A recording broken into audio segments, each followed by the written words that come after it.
What's up, you guys? Welcome back to another episode of Enjoy Your Life, the podcast. I'm your host, Farrah LaRae Wynn, and tonight we are going to be paying a special tribute to one of my best friends of all time, Miss Nikki Phillip.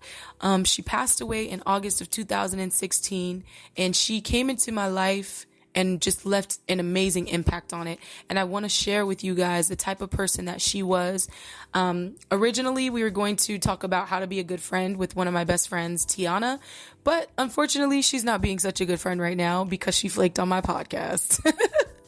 Just kidding. But life gets in the way. Life happens. And she and I will be doing a podcast with each other in the near future. But as of right now, shout out to you, Tiana. I'm sorry that you couldn't be here tonight. So, I actually was supposed to release this very podcast at the beginning of August. As you know, throughout the month of August, we've been paying a tribute to Nikki, by talking about friendship. And, I was supposed to do a tribute to her the very first Thursday of this month, but I was sick and I didn't have a voice at all. So I couldn't speak, couldn't do the podcast. Prior to that, I did try to do the podcast, but I just got really emotional and I couldn't finish it. And so, then after that I got sick and then, I just moved on to the next topics and I was just like, okay, whatever. I just won't do it then. And now here Tiana is telling me she can't do the podcast because of, different things that are going on, school and all this stuff. And I'm just like, okay, God, fine. You want me to do the tribute? I'll do the tribute. So here we are doing this tribute. And I will say, honestly, I have tried to do this probably a total of 10 times. And it's hard. Number one, I either get really emotional and then I'm just like, nah, can't do this. Or I feel like I'm talking too much and I just want to stop talking because there's so much to say about this girl, you guys. Oh my gosh. Nikki was just amazing. Changed my life and I can't even explain it. I am writing a book about our friendship and about the type of person that she was and the mark that she left in the earth. If everything works out well, the book will be released next year, 2018. It has been a struggle to write. It's an emotional roller coaster. But I think it's like a good movie where you laugh, you cry, you get angry. It takes you through all of those emotions. And I was talking to someone yesterday. I said, I don't know if maybe I experienced those emotions because it's my story or if it's going to affect everyone like that. But I guess we'll have to find out. And hopefully you'll pick up the book when I release it. But I'm going to see what I can get out tonight as a tribute to Nikki because, like I said, there's so much to say about her and so much to say about our friendship and all that we went through together. But I guess I can give you guys a little backstory tonight just on how we met and how we got so close. So about 5 years ago, prior to that, I think 6 years ago, I met her boyfriend and at the time they weren't dating. And a year later, they actually started dating and he introduced me to her. And, they started dating and then a year later, he introduced me to her. And they just found out she was pregnant and things like that. And they lived in New York and I lived in Reno, Nevada, which is an 8-hour drive north of Las Vegas. So I live in Las Vegas now, but at the time I lived in Reno.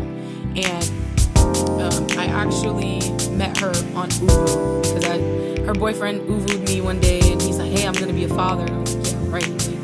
Save it, bro. Why are you lying to me? And he's like, no, really? My girlfriend, she's sitting in the living room. Her name is Nikki. She's this and that. And I'm like, yeah, right. Telling me she just graduated. She has her degree. She's all this stuff, this amazing stuff. And I'm just like, yeah, okay, I'll believe it when I see it. So he walks into his living room and shows on Uvu. And he's like, see, that's her. I was like, nah, you got to be a cousin or something. He's lying. And she's cracking up. And she's like, yo, she's cracking up. Wow, this girl is tripping. No, I'm not his cousin. I'm actually his girlfriend.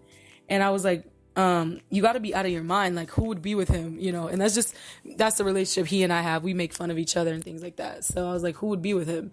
And she's just laughing. And he was like, yo, you guys need each other. You guys should be friends and all this stuff. And so we get each other's phone numbers and then we just start talking. And from that day on, it was just that was it. We were inseparable. And, we talked all the time. We mostly FaceTimed and sometimes we would text, if we were at work or if I was at church or something, or I'm in a meeting, or we couldn't necessarily speak on FaceTime, we would be texting, but it was very, very seldom that we did text. But yeah, we were always on FaceTime and we just kind of fell. Like, I don't know if you guys have ever heard, but like when someone says the term like falling in love, they say it's because you literally just fall. Like, it wasn't planned, it wasn't thought through, like you just fell.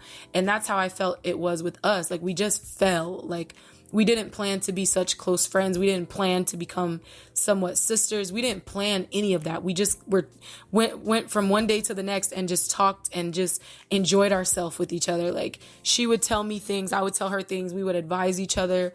We were there for each other, and she came into my life, and it just became the most amazing thing.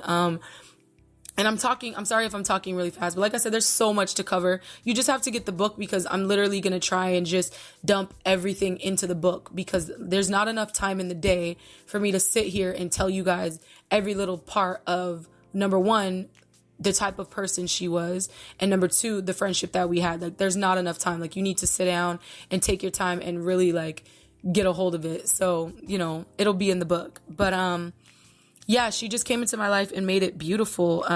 She taught me a lot of things, even without telling me those things. So certain things I learned because of the life that she lived, or the way that she was. So one thing that I took away from her in particular is the way she treated people. So Nikki was like, she just, no respective person, you guys. So she would treat me the same way she would treat a homeless person. She would treat that homeless person the same way she treats a celebrity she bumps into at the mall. She would treat that celebrity the same way she treated the delivery guy. Like, no matter who you were or what you did for work or how much money you made, she just treated everyone the same. Like, she was down. If she was down for you, she was down for you. Like, if she liked you, she liked you. She had your back, she had your back. Like, she did not care, like, about anything. And she would tell it like it was. If she saw a little boy or a young guy walking down the street, yo, you need to pull up your pants. Your moms didn't raise you like that. I'm like, yo, you don't even know this kid. Like, you need to get off his back. She's like, well, he needs to pull up his pants. Like, she looked out for everyone. And it was just so a lot of the times it was hilarious the way she did, but she looked out for everyone. And it was amazing to see. There was one instance in particular that I actually write about in the book in depth, but, she ordered Chinese or something, and we were on FaceTime, and the delivery man comes, and it's snowing, like snowing. There's like snow on the ground. It's sticking, everything. He comes to the door, and she comes and opens it, and she was like, okay, I'm gonna go grab some money. So I made the comment, like, why wouldn't you grab money before you came down here, you weirdo? But okay. So she props the phone up like by the door. I don't know if I was on a chair or what.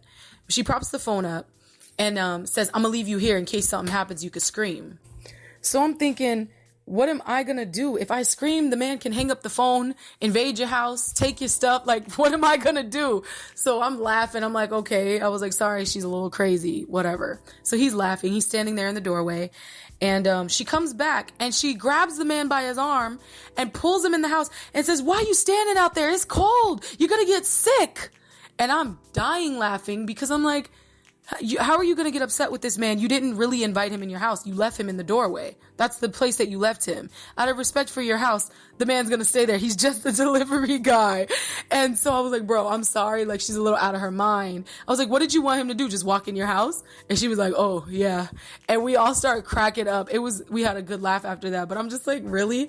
But it just went to show, like, she was concerned with his health. Like, she's like, you're going to get sick. Why are you standing in the cold? Like, it's snowing outside.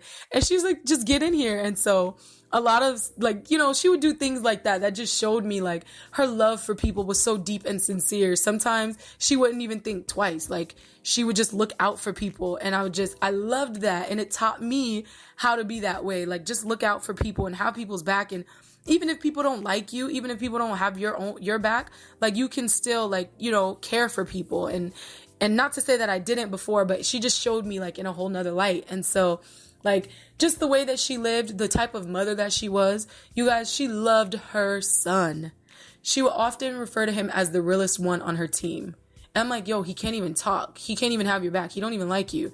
And she's like, nah, he's the realest one on my team. Like, he got me. If nobody got me, he got me. And I'm just like, are you serious? But she loved that boy. She treated him like Like, he was a grown man, like, with respect, with love. Like, she took care of him. He never had to want for anything. She always made sure he was good. Like, she was just an amazing mother, an amazing daughter, an amazing friend, an amazing student, amazing at everything. And it was effortless. It wasn't like she was going around like, ooh, how can I make people think I'm great? She was just living her life.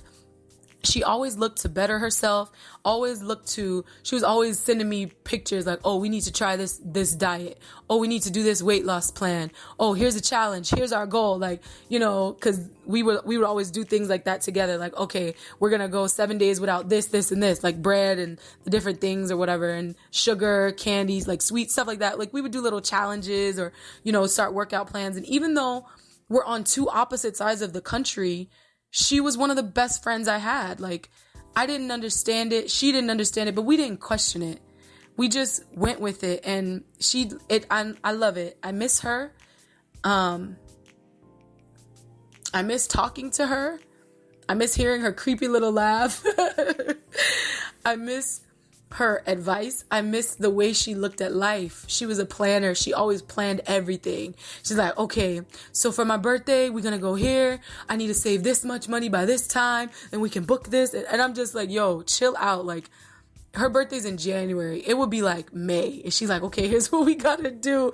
Like, always planning for something, always looking to the future, always trying to make sure everybody's good, always trying to make sure she's good. She's happy. Her family's happy. People are fed. Like, she looked out for everyone, and she taught me so much. Like I said, I can't even cover everything in this 15 minutes because she's just too much. She's too much. Too beautiful, too strong, too exciting, too happy, too much for me to even talk about in this small podcast. Like, I love her and I miss her, and I'm grateful that God brought her into my life, because although she's gone now, she changed my life forever.